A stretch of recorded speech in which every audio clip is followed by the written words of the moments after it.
Okay, welcome back to another installment of Sister Wives. I'm doing another chapter today. Woo! Chapter 10 is in the point of view of Janelle. The beauty of living in a polygamous family is that we truly get to embody the principle that it takes a village to raise a child. Our family is that village. While all of our children have benefited greatly from the different personalities of the 5 adults who have raised them, it wasn't always easy establishing the rules. Establishing of the 5 adults who raised them. It wasn't always easy establishing the rules and guidelines for child rearing when you have 4 adults, now 5, who all grew up differently with different freedom and different household rules, coming to a consensus about what we should tolerate and what we should permit wasn't easy. In the beginning, when we were just starting our family and Logan was the only child, there was a great deal of conflict over how the children would behave. Sorry, I'm going to move again. Sorry.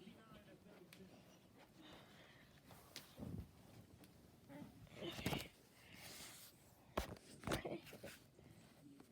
There was a great deal of conflict over the rules for how the children would behave in the home. While we did all agree on the bigger issues, such as not tolerating if children are disobedient or disrespectful, it was harder to come to terms about the smaller stuff. Some of the adults did not want Logan to climb on the couches and play with pots and pans in the cupboard.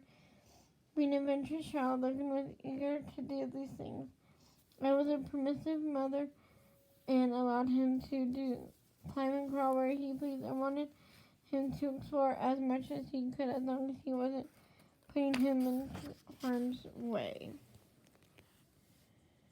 Some of the adults didn't agree. There was a great deal of friction those first 2 years or so when Logan was learning to crawl and walk.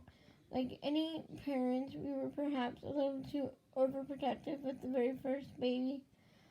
Once the other children came along, things began to mellow a bit. My sister Ice realized that kids needed to be kids. They would climb on the floor, and there wasn't all that much we could do to stop them. As our family evolved, we all created our own households within the family space. Each wife became more and more autonomous. We began to raise our own children the way we wanted to, according to the rules and guidelines we preferred individually.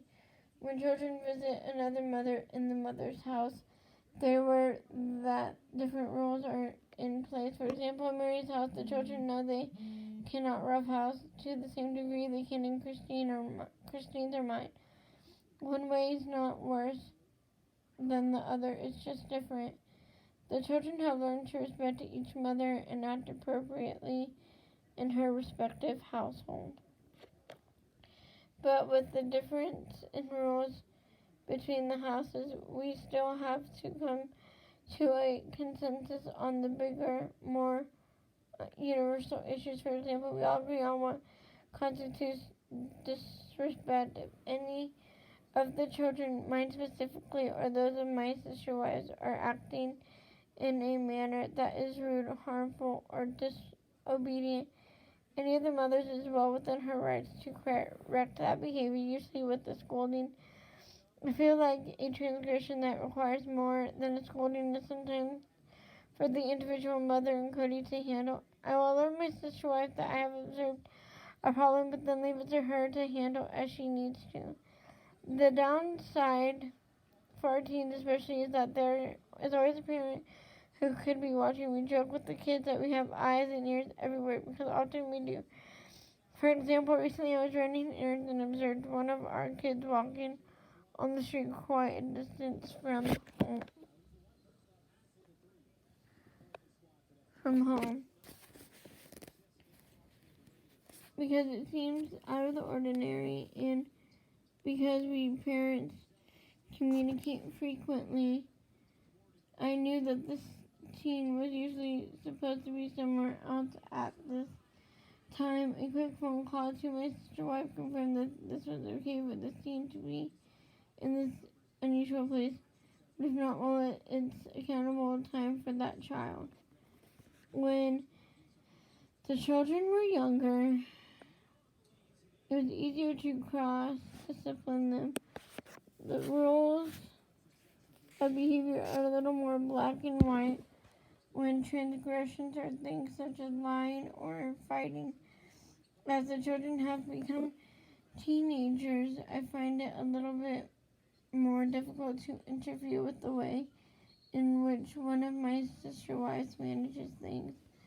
This is a much larger gray area these days regarding what constitutes a transgression. The older kids have developed their own personalities, and what one might be to be cheeky, another one might do in good fun. One household might have different rules about phones, curfews, television. There are just too many variabilities at play. We all have strong relationships with our own teens and with each other's teens, but since teens as a whole are a lot more complex, rule and boundaries set is usually left to each particular mom as she knows her children best. Nevertheless, the universal rules apply. None of the adults tolerate blatant disrespect or lying from any of the kids regardless of age or parentage. When either of these happen, I feel completely comfortable stepping in and asserting myself. I will also intervene when any of the kids ignores his or her own mother's instructions. I have no problem acting as a secondary enforcer so the child knows that the mother is to be taken seriously. There are times, particularly contrary, kids get the full force of all adults present ordering him or her to take his or her mother seriously. When this happens, the child knows it's time to shape up. Compared to Cody and my sister wives, I am a softie. My older children tease me that I never enforce anything I threaten them with. This is mostly true. I feel more comfortable discussing with them what is wrong with their behavior rather than punishing them for it. I have always been a non-confrontational person. This is just my parenting style. It is not for my sister, wife, and husband. My children will probably have run wild. The other adults are much quicker than me to carry out their punishments and rarely let behavior slide. I credit the way my children have turned out to the fact that my parenting decisions were backed up by Cody, Christine, and Mary, who also provided a structured environment for them and were not afraid to enforce things. Even when we lived under one roof in the big house in Utah, we still managed separate households except for mortgage, although we discovered long ago that financial autonomy was important to each of us. We do often pass money back and forth between wives to help cover things. We all contribute on day-to-day stuff like baby shower gifts, wedding gifts. We also contribute to larger family expenses such as the cell phone bill. That's not to say that there wasn't an overlap between us while our family was young.